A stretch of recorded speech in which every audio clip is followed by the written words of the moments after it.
ओम दुर्गे नमो नमः। शब्दों को क्षमता की क्षमता की। भगवान श्री कृष्ण की मृत्यु कैसे हुई थी और भगवान श्री कृष्ण को किसने जलाया था और भगवान श्री कृष्ण का कौन सा अंग रह गया था और जो आज भी पृथ्वी पर है। बहुत ही सुंदर अद्भुत प्रसंग है। कथा को सुनते रहें। भगवान विष्णु के 24 अवतारों में से एक है भगवान श्री कृष्ण का। माना जाता है कि भगवान विष्णु का अवतार श्री कृष्ण का पूर्ण अवतार था और धरती पर अधर्म का नाश करने के लिए यह अवतार हुआ था।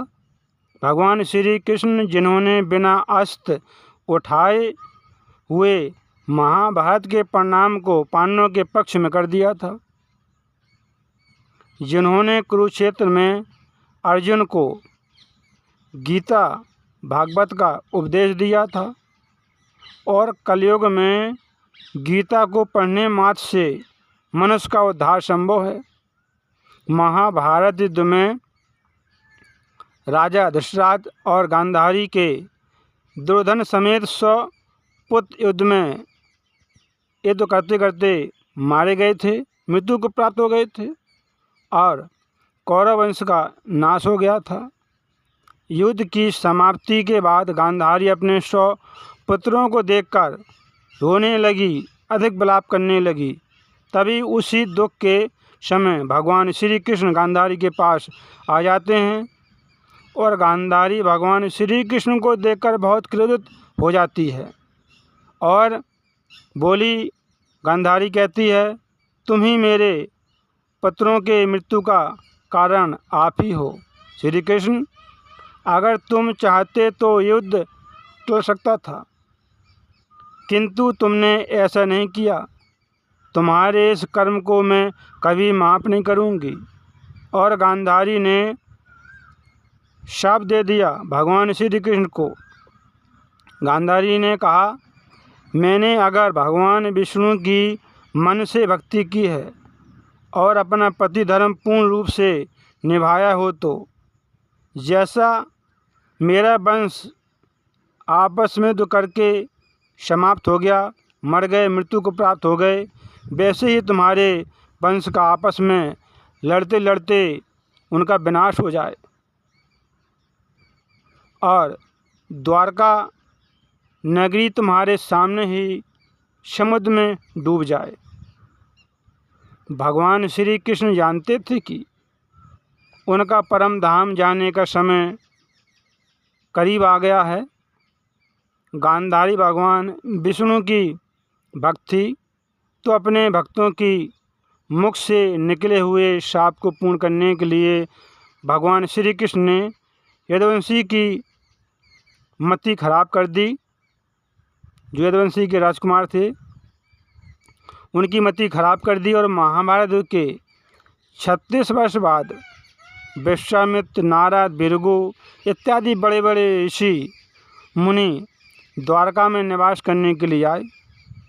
पिंडारिक क्षेत्र में वो निवास करने लगे। कुछ दिन वहीं रुक गए और उदंड यदुवंशी कुमार खेल खेल में ऋषियों के पास गए। शाम को गर्भवती स्त्री सजाकर ले गए एक यदुवंशी को और जाकर वो कहने लगे, आपका ज्ञान अमोघ है, इसे पुत्र की प्राप्ति की बहुत लालसा है, कृपा करके आप बताने की कृपा करें। हे मुनियों, हे ऋषियों, इसके गर्भ में पुत्र है या पुत्री है? ऋषिगण बहुत ज्ञानी थे और उन बालकों की मनसा जानकर क्रोधित हो गए। ऋषि बोले, हे मूर्खों, यदुवंशी कुमारों, तुम्हारे द्वारा ये किया गया कर्म माफ़ करने योग्य नहीं है।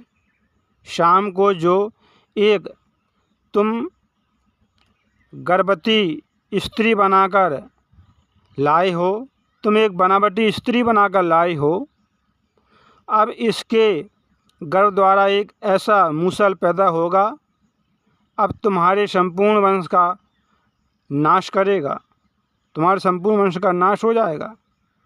मुनियों का श्राप देखकर यदुवंशी कुमार डर गए।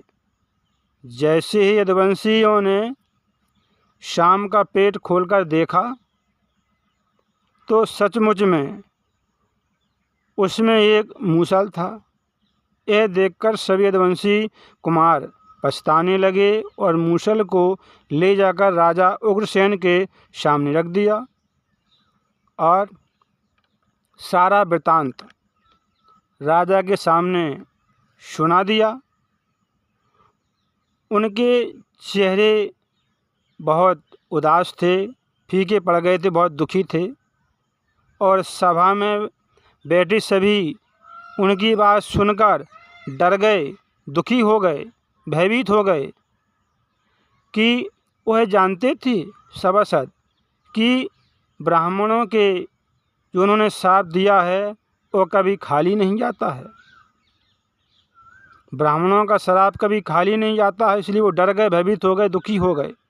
राजा उग्रसेन ने लोहे के मूसल को चूरा चूरा कर दिया, उसको खंड खंड में तोड़ दिया, काट दिया और चूरे को समुद्र में फेंकवा दिया। लोहे के टुकड़ों को मछली खा गई, कुछ टुकड़ों को, और चूरा समुद्र की लहरों से किनारे पर आ गया और बिना गांठ की वो घास उग गई। मछली पकड़ने वाले ने उसी मछली को पकड़ लिया जिसके पेट में लोहे का टुकड़ा था। जरा नामक बहेलिया को जब वह लोहे का टुकड़ा मिला तो उसने अपने तीर के आगे लगा दिया। उधर भगवान श्री कृष्ण ने यदुवंशियों की विनाश हेतु उनकी बुद्धि हर ली और सभी यदुवंशियों ने मेरक नामक मदिरा का सेवन कर लिया, मदिरा पान कर ली, जिससे उनकी बुद्धि विष हो गई और ये आपस में ही युद्ध करने लगी। लड़ाई ने कब युद्ध का रूप ले लिया पता ही नहीं चला, भयंकर युद्ध होने लगा। यदुवंशी कुमार एक दूसरे को मारने लगे और जब बाण समाप्त हो गए और धनुष टूट गया, सभी अस्त्र समाप्त हो गए, तो इरका नामक घास को यदुवंशियों ने उखाड़ लिया उसको, और वही घास थी जो ऋषियों के श्राप से घास उगी थी, मूसल के चूरा से वह घास उत्पन्न हुई थी। यदुवंशियों ने हाथ में लेते ही वह घास एक मूसल के रूप में परिवर्तित हो गई और यदुवंशियों ने उसी मूसल से एक दूसरे का संहार कर दिया। यह देखकर बलराम जी ने परमात्मा ईश्वर का ध्यान किया और अपना शरीर त्याग दिया।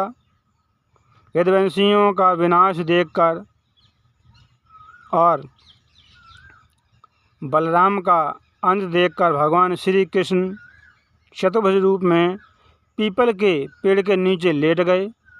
उसी समय भगवान श्री कृष्ण दाहिनी जांघ पर बाएं पैर रखे हुए थे। प्रभु के पैर का तलवा कमल के समान चमक रहा था।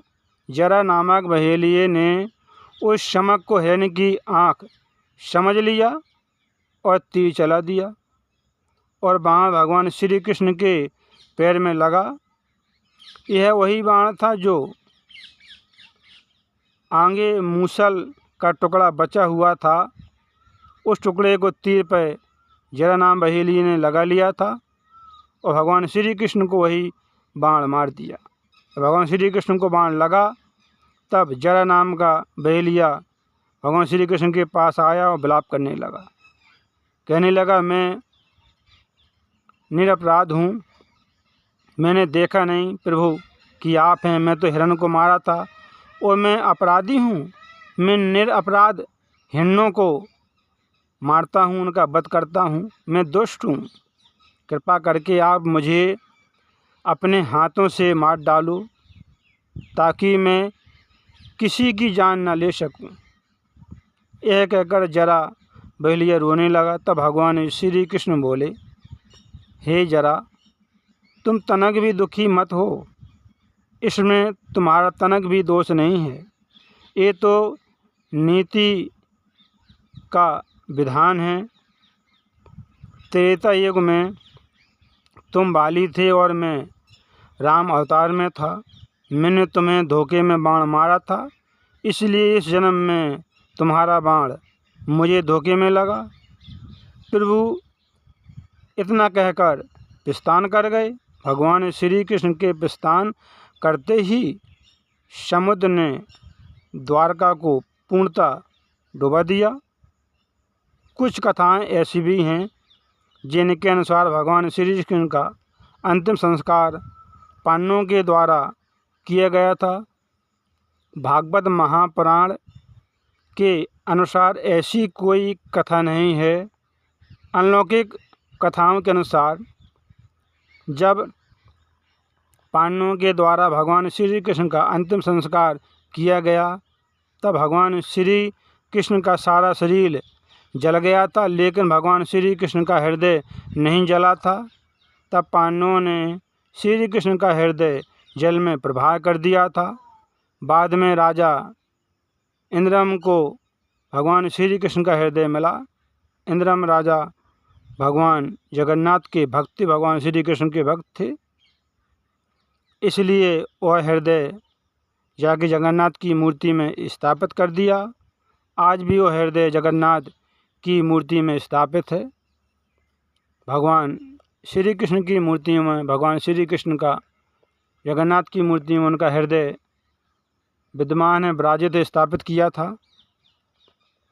बहुत ही सुंदर अद्भुत कथा थी कि भगवान श्री कृष्ण की मृत्यु कैसे हुई थी और भगवान श्री कृष्ण किसने जलाया था, भगवान श्री कृष्ण का कौन सा अंग रह गया था और आज भी पृथ्वी पर मौजूद है। बहुत ही सुंदर कथा थी। कथा को सुनते रहें। फिर मिलेंगे अगली बार एक खास वीडियो के साथ। तब तक देखते रहिए चैनल को, कथा को सुनते रहें, काम करते रहें और मैया का नाम जपते रहें।